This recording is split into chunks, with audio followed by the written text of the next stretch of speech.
Alrighty then. So, bearings at 55 degrees. In my parts bin, submerged in heating oil. And then this thing's going to be freezing cold.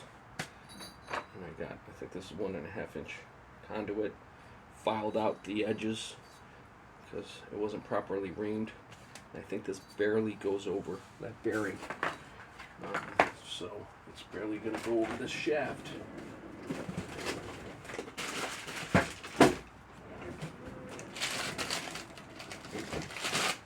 Ooh, that cold. A little bit worried about fracturing this.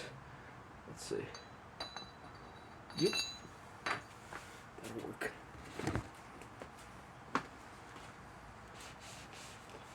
Ain't nothing flash rusts.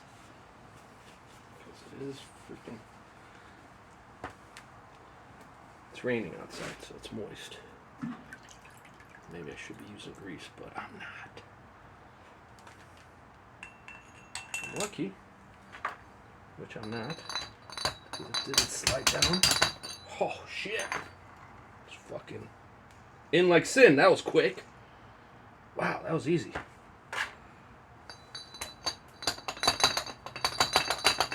Freeze and heat and repeat. Got one more. Then I recorded a video. The kids didn't see anything. I'm watching their fucking influencers and how to be parasites as opposed to productive. Probably should let that cool down. Yeah. Oh, thermal shock.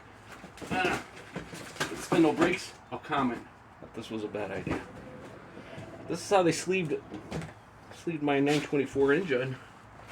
So I remembered. Motor Machine, Tucson, Arizona. Bunch of fucking 12-year-olds working there. They're probably,